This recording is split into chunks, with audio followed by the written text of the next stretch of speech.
नमस्कार दोस्तों, आपका स्वागत करता हूं इस YouTube channel SK coaching centre पर। दोस्तों, आज हम लोग रीजनिंग के एक और नए पार्ट को देखने वाले हैं। ये रीजनिंग का पार्ट नंबर आपका 178 होने वाला है।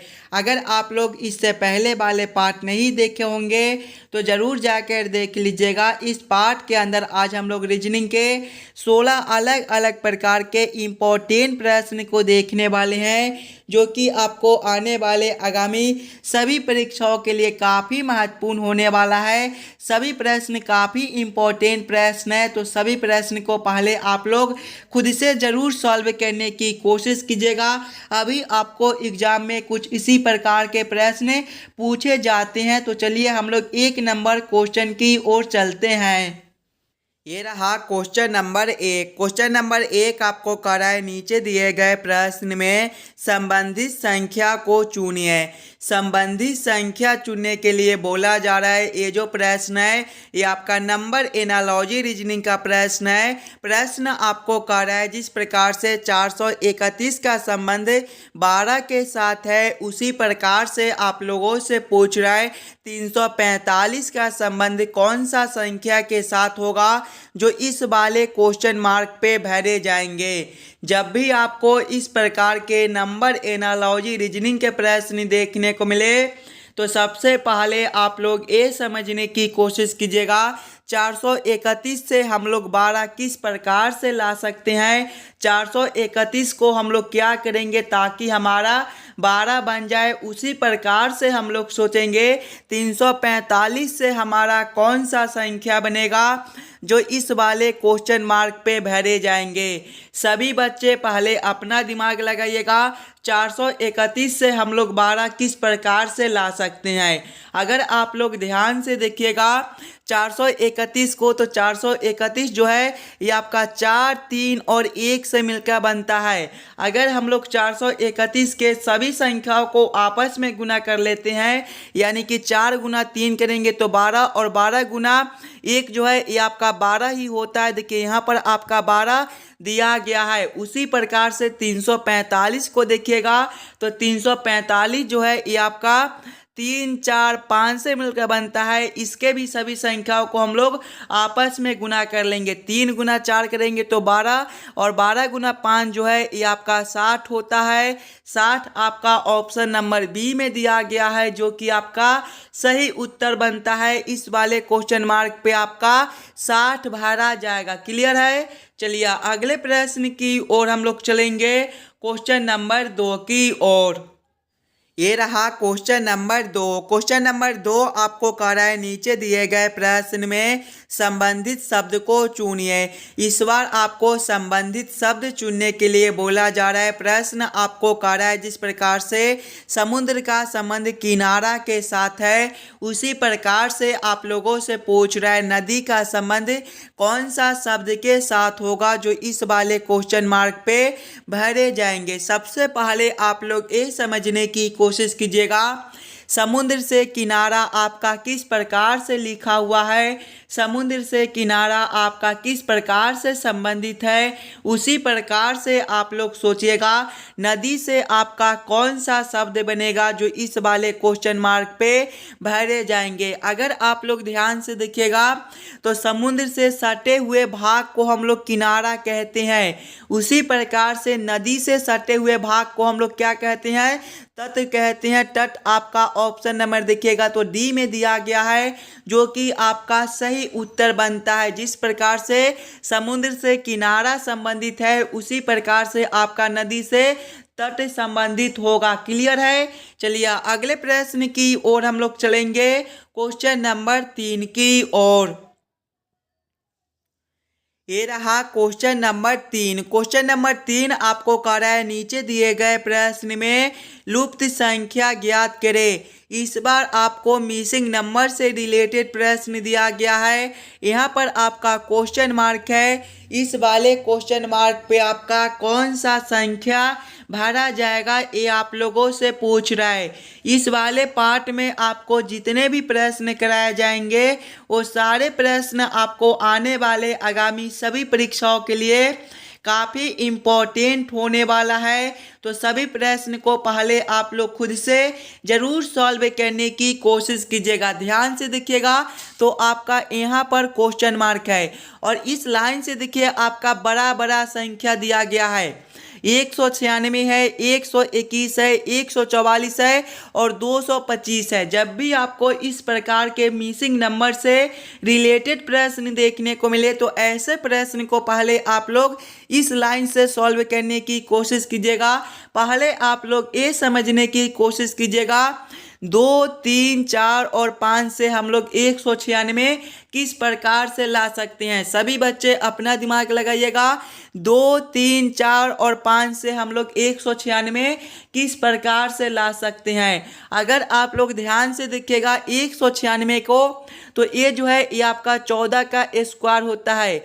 यानी कि अगर हम लोग ये सभी संख्या से 14 ले आती हैं तो आसानी से हमारा 196 बन जाएगा। अगर सभी संख्याओं को हम लोग आपस में जोड़कर देखेंगे तो देखिएगा 2 + 3 आपका जो है वो 5 होता है, 5 + 4 आपका 9 और 9 + 5 जो है ये आपका 14 होता है और 14 का ही स्क्वायर जो है वो आपका 196 होता है।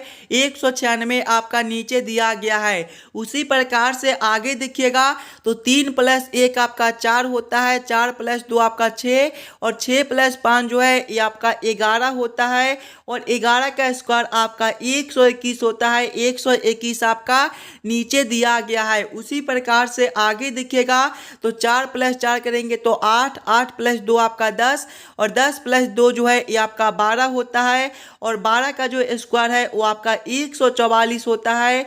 144 आपका यहाँ पर दिया गया है। यानी कि इसी प्रकार से इस वाले प्रश्न को हम लोग सॉल्व कर सकते हैं। तो वही सेम हम लोग इस वाले लाइन में करेंगे। सबसे पहले इस वाले लाइन में आप लोग नीचे देखिएगा तो आपका 225 है। 225 आपका किसका स्क्वायर होता है? 225 जो है ये आपका 15 का स्क्वायर होता है। यानी कि ये चारों संख्याओं को आपस में जोड़ने पर 15 होना चाहिए। यहाँ पर आपका 3 संख्या दिया गया है तो पहले हम लोग ये तीनों संख्याओं को आपस में जोड़ लेंगे।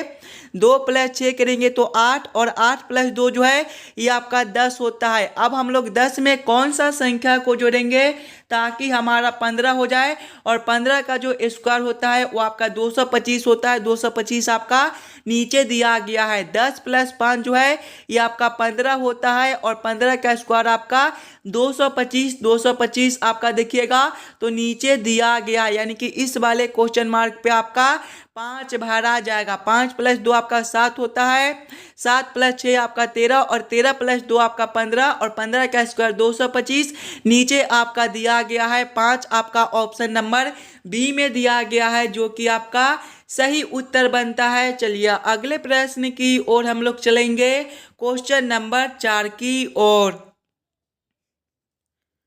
ये रहा क्वेश्चन नंबर 4। क्वेश्चन नंबर 4 जो है ये आपका वेन आरेख वेन डायग्राम से रिलेटेड प्रश्न है। शिक्षित लोगों, बेरोजगार लोगों और अध्यापकों का किस प्रकार से वेन आरेख वेन डायग्राम बनेगा ये आप लोगों से पूछ रहा है। जब भी आपको वेन आरेख वेन डायग्राम से रिलेटेड प्रश्न देखने को मिले तो सबसे पहले आप लोग सभी शब्दों को ध्यान से देखिएगा और समझने की कोशिश कीजिएगा ये तीनों शब्द में कौन शब्द आपका किसके साथ संबंधित है, किसके अंदर हम लोग किसको रख सकते हैं। अगर आप लोग ध्यान से देखिएगा यहाँ पर तो शिक्षित लोगों के अंदर जो है वो आपके अध्यापक हो जाएंगे। अध्यापक जो होते हैं वो आपके शिक्षित होते हैं। यानी कि सबसे पहले हम लोग शिक्षित लोगों के लिए एक गोला बना लेंगे और इसके अंदर जो है वो आपके अध्यापक हो जाएंगे। आगे देखिएगा बेरोजगार लोगों, शिक्षक जो होते हैं, अध्यापक जो होते हैं वो आपके बेरोजगार नहीं होती हैं, लेकिन कुछ शिक्षित लोग जो है ये आपके बेरोजगार हो सकते हैं। यानी कि इसको हम लोग इस प्रकार से रखेंगे। इसका वेन आरेख वेन डायग्राम कुछ इस प्रकार से बनेगा। इस प्रकार का वेन आरेख वेन डायग्राम आपका ऑप्शन नंबर ए में दिया गया है जो कि आपका सही उत्तर बनता है। चलिए अगले प्रश्न की ओर हम लोग चलेंगे, क्वेश्चन नंबर 5 की ओर। ये रहा क्वेश्चन नंबर 5। क्वेश्चन नंबर 5 जो है ये आपका कथन निष्कर्ष से रिलेटेड प्रश्न है और ये प्रश्न आपके आने वाले आगामी सभी परीक्षाओं के लिए काफ़ी महत्वपूर्ण प्रश्न है। तो पहले आप लोग खुद से ज़रूर सॉल्व करने की कोशिश कीजिएगा। जब भी आपको इस प्रकार के कथन और निष्कर्ष से रिलेटेड प्रश्न देखने को मिले तो सबसे पहले आप लोग कथन को ध्यान से पढ़िएगा और उस कथन को आप लोग वेन आरेख वेन डायग्राम पर सेट कर लीजिएगा ताकि प्रश्न को सॉल्व करने में आपको आसानी हो। देखिए कथन एक आपको करा है, कोई क्षण खाली नहीं है, कोई क्षण खाली नहीं है। इसका वेन आरेख वेन डायग्राम आपका किस प्रकार से बनेगा, कोई क्षण खाली नहीं है, यानी कि ये जो है ये आपका क्या हो जाएगा, क्षण हो जाएगा और ये जो है ये आपका खाली हो जाएगा, कोई क्षण खाली नहीं है, यानी कि ये दोनों जो है ये आपका अलग अलग बनेगा। आगे आप लोग कथन को पढ़िएगा। कथन 2 आपको करा है, कोई फली लचीली नहीं है, यानी कि लचीली भी आपका अलग हो जाएगा। ये जो है ये आपका लचीली हो जाएगा। यहाँ पर आप लोग लचीली भी लिख लीजिएगा ताकि आपको समझने में कोई दिक्कत ना हो। अब आप लोग इस वाले वेन आरेख वेन डायग्राम के आधार पर निष्कर्ष को सही या फिर गलत कीजिएगा। देखिए निष्कर्ष एक आपको करा है, कोई क्षण लचीली नहीं है। ध्यान से देखिएगा, क्षण आपका यहाँ पर है और लचीली आपका यहाँ पर है, ये दोनों आपका अलग अलग है, यानी कि कोई क्षण लचीली नहीं हो सकता है।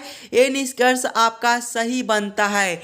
निष्कर्ष 2 को देखिएगा तो कुछ फलियाँ लचीली है। ध्यान से देखिएगा, फलियाँ और लचीली भी आपका अलग अलग है, यानी कि ये जो निष्कर्ष है ये आपका गलत हो जाएगा। कुछ फलियाँ लचीली है, ये निष्कर्ष आपका गलत हो जाएगा।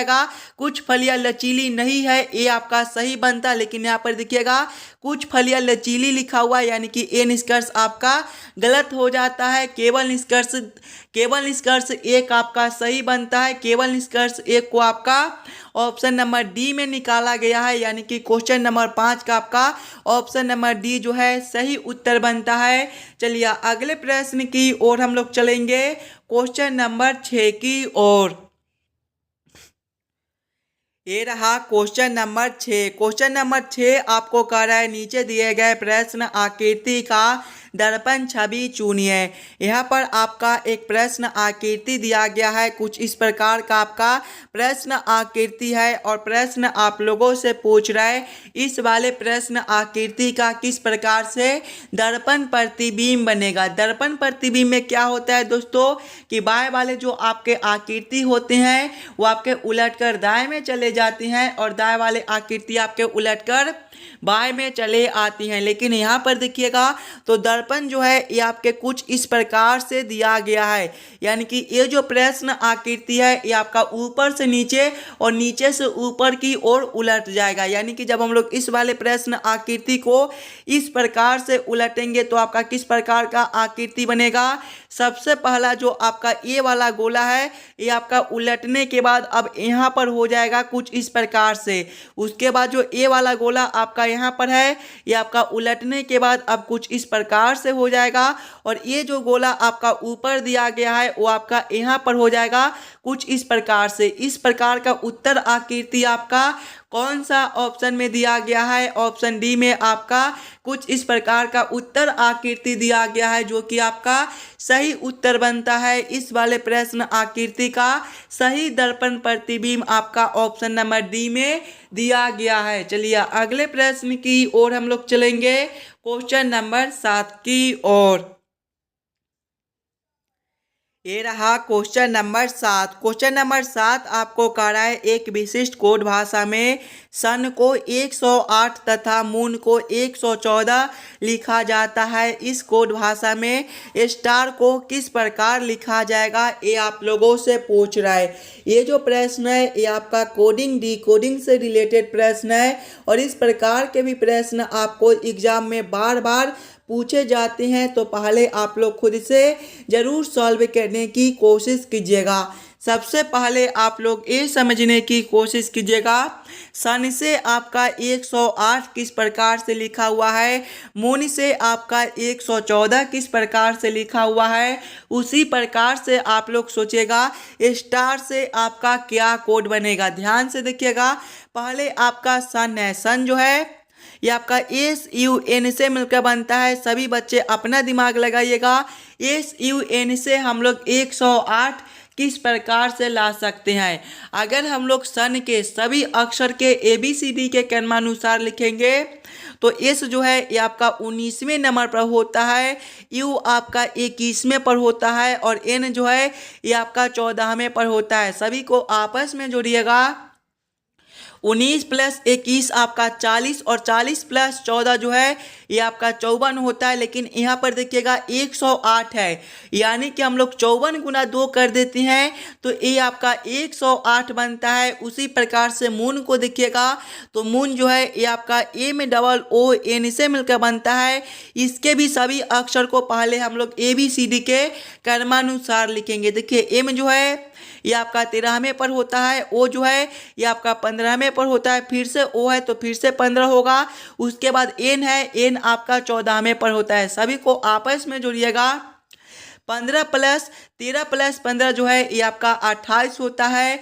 28 प्लस 15 आपका 43 हो जाएगा। 43 प्लस 14 जो है ये आपका 57 हो जाएगा। और देखिएगा जोड़ने के बाद गुना 2 किए थे तो इसमें भी गुना 2 करेंगे। 57 गुना 2 जो है ये आपका 114 होता है। 114 आपका यहाँ पर लिखा हुआ है, यानी कि इसी प्रकार से इस वाले प्रश्न को हम लोग सॉल्व कर सकते हैं। तो वही सेम हम लोग स्टार के साथ करेंगे। स्टार जो है ये आपके STAR से मिलकर बनता है।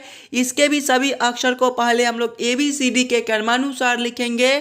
तो एस जो है ये आपका 19वें नंबर पर होता है। उसके बाद आपका T है ये आपका 20वें पर होता है। उसके बाद आपका A है पहले नंबर पर होता है और R आपका 18वें पर होता है। सभी को आपस में जोड़िएगा। 19 प्लस 20 जो है ये आपका 39 होता है। 39 प्लस 1 आपका 40 होता है और 40 प्लस 18 जो है ये आपका 58 हो जाएगा। और सभी में देखिएगा गुना 2 भी किए थे तो इसमें भी गुना 2 करेंगे। 58 गुना 2 जो है ये आपका 116 होता है। 116 आपका कौन सा ऑप्शन में दिया गया है?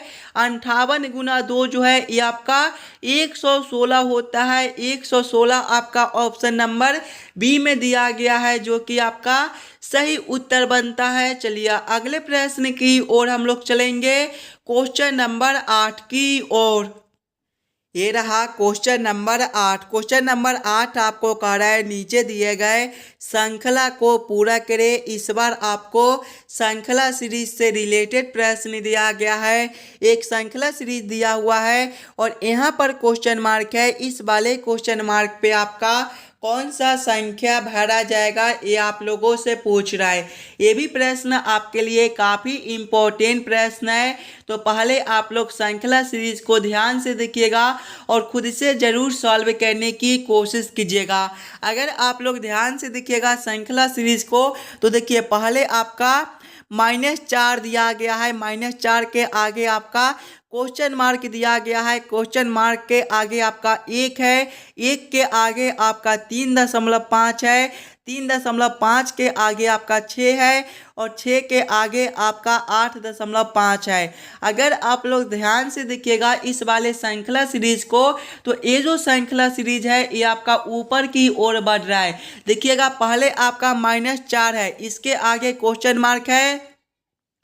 क्वेश्चन मार्क के आगे आपका 1 है और 1 के आगे आपका 3.5 है। अगर आप लोग ध्यान से देखिएगा 1 से 3.5 को तो यहाँ पर आपका +2.5 बनता है। आगे देखिएगा 3.5 से आपका 6 है, यहाँ पर भी आपका जो है वो +2.5 बनता है। आगे देखिएगा 6 से आपका 8.5 है, यहाँ पर भी आपका +2.5 बनता है। देखिएगा 2.5 2.5 2.5 यानी कि सभी में 2.5 प्लस कर दिया गया है। वही सेम हम लोग यहाँ पर भी करेंगे। यहाँ पर भी हम लोग क्या करेंगे +2.5। देखिएगा पहले आपका -4 है, जब हम लोग -4 प्लस करेंगे 2.5 तो आपका कितना हो जाएगा ये जो है ये आपका -1.5 हो जाएगा, यानी कि इस वाले क्वेश्चन मार्क पे आपका -1.5 भरा जाएगा। इसके आगे देखिएगा तो -1.5 से आपका 1 है। यहाँ पर देखिएगा तो यहाँ पर भी आपका जो है वो +2.5 है। जब हम लोग -1.5 प्लस करेंगे 2.5 तो आपका 1 बनेगा। 1 आपका यहाँ पर दिया गया है। कौन सा ऑप्शन में आपका -1.5 दिया हुआ है? ऑप्शन नंबर सी में आपका -1.5 दिया गया है, जो कि आपका सही उत्तर बनता है। इस वाले क्वेश्चन मार्क पे आपका -1.5 भरा जाएगा। क्लियर है? चलिए अगले प्रश्न की ओर हम लोग चलेंगे, क्वेश्चन नंबर 9 की ओर। ये रहा क्वेश्चन नंबर 9। क्वेश्चन नंबर 9 आपको कह रहा है नीचे दिए गए अक्षर श्रृंखला को पूरा करें। इस बार आपको अक्षर श्रृंखला से रिलेटेड प्रश्न दिया गया है। एक अक्षर श्रृंखला दिया हुआ है और यहाँ पर क्वेश्चन मार्क है। इस वाले क्वेश्चन मार्क पे दोस्तों कौन सा अक्षर भरा जाएगा ये आप लोगों से पूछ रहा है। ये भी प्रश्न आपके आने वाले आगामी सभी परीक्षाओं के लिए काफ़ी इम्पोर्टेंट प्रश्न है, तो पहले आप लोग खुद से जरूर सॉल्व करने की कोशिश कीजिएगा। सबसे पहले आप लोग अक्षर श्रृंखला को ध्यान से देखिएगा। देखिए पहले आपका क्या दिया गया है, सबसे पहले आपका ARC दिया गया है। इसके आगे देखिएगा तो आपका XOZ दिया गया है। इसके आगे देखिएगा तो आपका ULW दिया गया है। इसके आगे आपका क्वेश्चन मार्क है और क्वेश्चन मार्क के आगे देखिएगा तो आपका OFQ दिया गया है। अगर आप लोग ध्यान से देखिएगा यहाँ पर सिंगल अक्षर को तो A से आपका X है, -3 कर दिया गया है। X से आपका U है, यहाँ पर भी -3 है। U के आगे आपका क्वेश्चन मार्क है। ध्यान से देखिएगा -3 तो आगे भी हम लोग -3 करेंगे। U आपका 21वें पर होता है। 21 - 3 आपका जो है वो 18 बनता है और 18वें पर आपका R होता है दूसरे वाले। और R से आगे देखिए आपका O है, यहाँ पर भी आपका -3 है। दूसरे वाले अक्षर से देखेंगे तो R से आपका O है, -3 है दोस्तों। आगे दिखेगा O से L है, -3 है। यहाँ पर भी आपका -3 है तो आगे भी हम लोग फिर से -3 करेंगे। L आपका जो है वो 12वें पर होता है। 12 - 3 आपका 9 और 9वें पर आपका I होता है। आगे देखिएगा तो I से आपका F है, यहाँ पर भी आपका -3 है। तीसरे वाले अक्षर से देखिएगा तो C से आपका Z है, यहाँ पर भी आपका -3 है।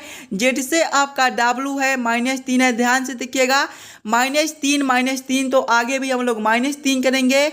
W आपका 23वें पर होता है। 23 - 3 आपका 20 और 20वें पर आपका T होता है। आगे देखिएगा तो T से आपका Q है, यहाँ पर भी आपका -3 है। कौन सा ऑप्शन में आपका RIT दिया गया है? देखिएगा RIT आपका ऑप्शन नंबर ए में दिया गया है, जो कि आपका सही उत्तर बनता है। चलिए अगले प्रश्न की ओर हम लोग चलेंगे, क्वेश्चन नंबर 10 की ओर। ये रहा क्वेश्चन नंबर 10। क्वेश्चन नंबर 10 आपको कह रहा है नीचे दिए गए निम्नलिखित शब्दों का सही क्रम बताएं। अब शोषण, पाचन, पोषण और उत्सर्जन का किस प्रकार से सही क्रम बनेगा ये आप लोगों से पूछ रहा है। सबसे पहले आप लोग सभी शब्दों को ध्यान से देखिएगा और समझने की कोशिश कीजिएगा। ये सभी शब्दों का आपका किस प्रकार से सही क्रम बनेगा। ये सभी शब्दों में आपके सबसे पहले कौन शब्द आएंगे, ध्यान से देखिएगा। तो इसमें सबसे पहले जो है वो आपका पाचन हो जाएगा, यानी कि 2 नंबर। पाचन के बाद आपका अवशोषण हो जाएगा, यानी कि 1 नंबर। अवशोषण के बाद आपका पोषण हो जाएगा, यानी कि 3 नंबर। और पोषण के बाद आपका उत्सर्जन हो जाएगा, यानी कि 4 नंबर। कौन सा ऑप्शन में आपका 2, 1, 3, 4 दिया गया है?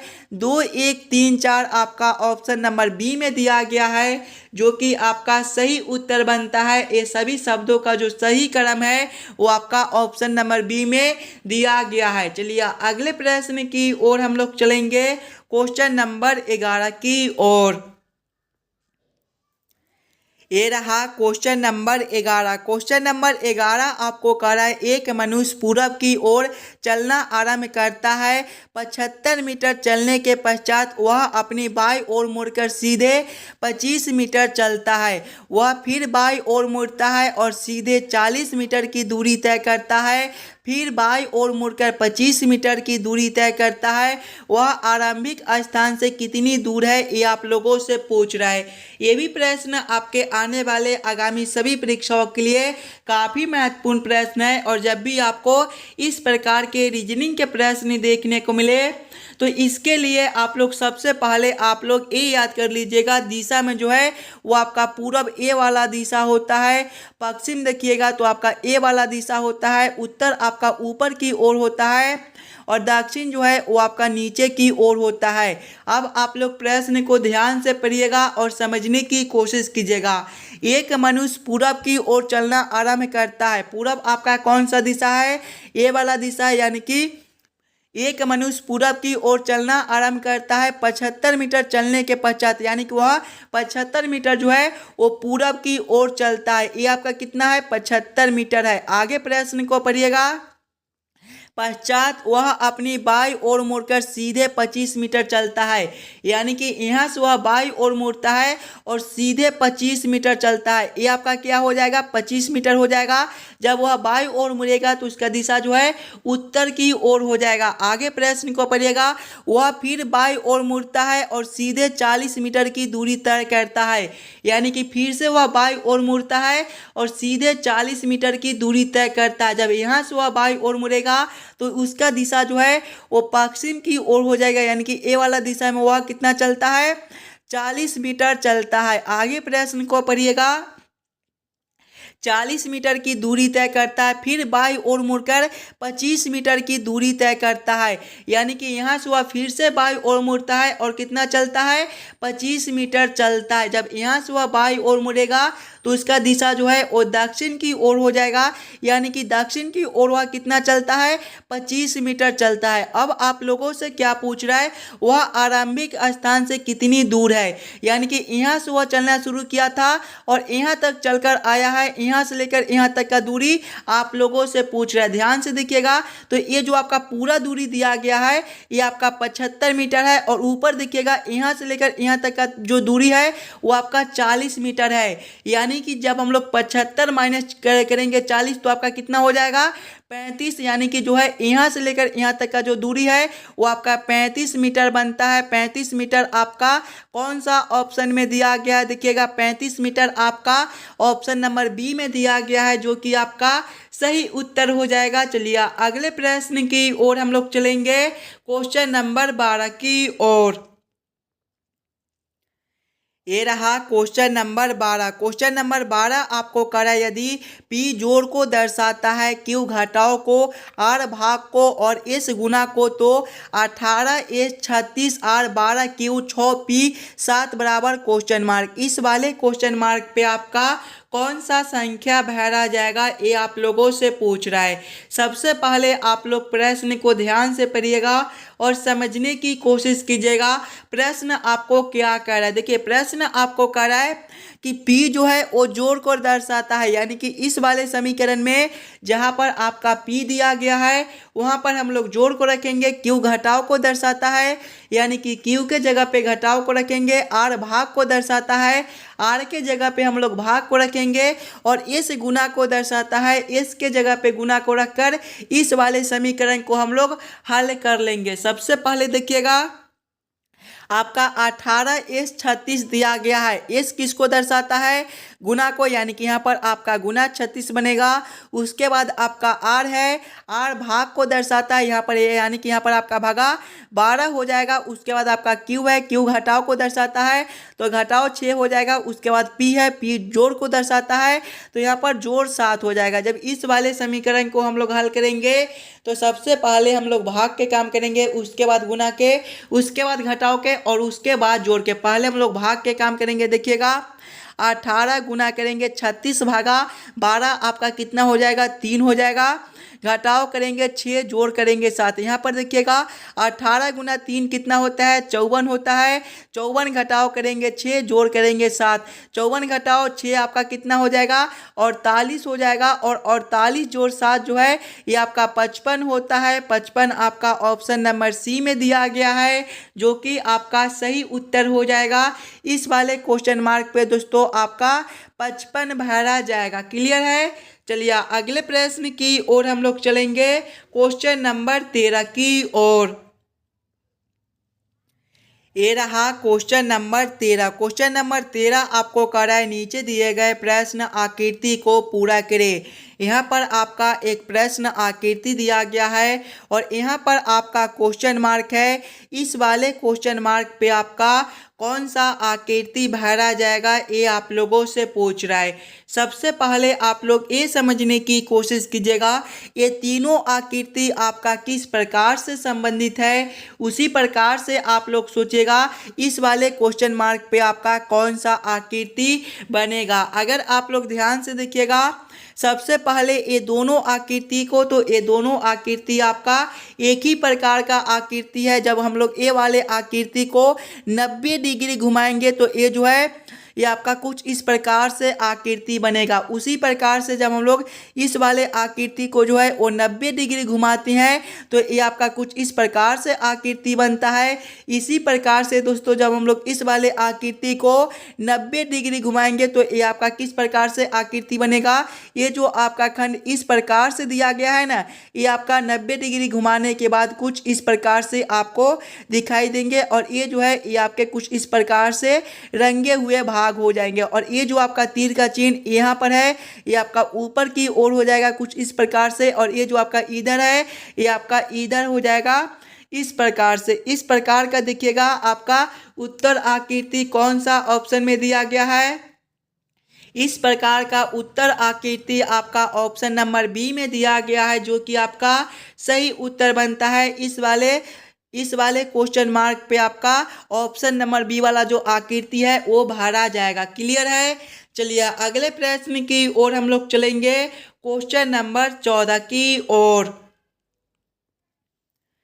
ये रहा क्वेश्चन नंबर 14। क्वेश्चन नंबर 14 आपको कह रहा है नीचे दिए गए प्रश्न में संबंधित अक्षरों को चुनिए। इस बार आपको संबंधित अक्षर चुनने के लिए बोला जा रहा है। प्रश्न आपको कह रहा है जिस प्रकार से ACE का संबंध GIK के साथ है, उसी प्रकार से आप लोगों से पूछ रहा है MOQ का संबंध कौन सा अक्षर के साथ होगा, जो इस वाले क्वेश्चन मार्क पे भरे जाएंगे। जब भी आपको इस प्रकार के प्रश्न देखने को मिले तो सबसे पहले आप लोग ये समझने की कोशिश कीजिएगा ACE से GIK किस प्रकार से लिखा हुआ है। देखिएगा पहले आपका क्या है ACE है और इससे आपका क्या लिखा हुआ है GIK दिया गया है। अगर आप लोग ध्यान से देखिएगा यहाँ पर सिंगल अक्षर को, तो A से आपका G है, +6 है, C से आपका I है, +6 है, E से आपका K है, +6 है। यानी कि सभी अक्षर में +6 कर दिया गया है। वही सेम हम लोग आगे करेंगे। आगे देखिएगा आपका MOQ दिया गया है, इसके भी सभी अक्षर में हम लोग +6 करेंगे। M जो है ये आपका 13वें नंबर पर होता है, 13 + 6 आपका 19 और 19वें पर आपका S होता है। आगे देखिएगा O है, वो जो है ये आपका 15वें पर होता है, 15 + 6 आपका 21 और 21वें पर आपका U होता है। आगे देखिएगा Q है, 17वें पर होता है, 17 + 6 आपका 23 और 23वें पर आपका W होता है। कौन सा ऑप्शन में आपका SUW दिया गया है। SUW आपका ऑप्शन नंबर ए में दिया हुआ है, जो कि आपका सही उत्तर बनता है। इस वाले क्वेश्चन मार्क पे आपका SUW भरा जाएगा। क्लियर है। चलिए अगले प्रश्न की ओर हम लोग चलेंगे, क्वेश्चन नंबर 15 की ओर। ये रहा क्वेश्चन नंबर 15 और क्वेश्चन नंबर 15 आपको कह रहा है नीचे दिए गए प्रश्न में विषम संख्या को पहचान करें। इस बार आपको विषम संख्या चुनने के लिए बोला जा रहा है। जब भी आपको विषम संख्या चुनने के लिए बोले तो सबसे पहले आप लोग चारों ऑप्शन को ध्यान से देखिएगा और समझने की कोशिश कीजिएगा ये चारों ऑप्शन में आपका सबसे अलग ऑप्शन कौन सा दिया गया है। जो ऑप्शन आपका सबसे अलग होगा वही ऑप्शन जो है वो आपके सही उत्तर हो जाएंगे। ऑप्शन ए में देखिएगा 66 है, ऑप्शन बी में 76 है, ऑप्शन सी में 56 है और ऑप्शन डी में आपका 36 है। अगर आप लोग ध्यान से देखिएगा तो 66, 76 और 56 जो है ये आपके किसी भी संख्या के स्क्वायर नहीं होती हैं, जबकि 36 जो है ये आपका 6 का स्क्वायर दिया गया है, यानी कि ये संख्या जो है ये आपका सबसे अलग बनता है। तो क्वेश्चन नंबर 15 का आपका ऑप्शन नंबर डी जो है सही उत्तर हो जाएगा। चलिए अगले प्रश्न की ओर हम लोग चलेंगे, क्वेश्चन नंबर 16 की ओर। दोस्तों ये रहा क्वेश्चन नंबर 16 और ये जो प्रश्न है ये आपके होमवर्क के तौर पे छोड़े जाते हैं। एकदम आसान सा प्रश्न है, थोड़ा सा दिमाग लगाइएगा तो इस वाले प्रश्न को आप लोग आसानी के साथ सॉल्व कर पाइएगा। और आप लोग हमें ज़रूर कमेंट करके बतलाइएगा कि आज के 16 प्रश्न में से आप लोग कितने प्रश्न को खुद से सॉल्व किए हो। अगर आपको किसी भी प्रश्न में कहीं पर भी कोई दिक्कत हुआ हो तो हमें वो भी कमेंट करके बतला दीजिएगा। उस वाले प्रश्न को हम लोग फिर से अगले पार्ट में देख लेंगे। और जितने बच्चे इस वाले यूट्यूब चैनल पर नए हो चैनल को सब्सक्राइब और वीडियो को लाइक जरूर करके जाइएगा और ज़्यादा से ज़्यादा वीडियो को अपने दोस्तों के साथ भी शेयर कीजिएगा ताकि और बच्चे तक पहुंच सके। चलिए हम लोग मिलते हैं आपसे अगले वीडियो में। धन्यवाद।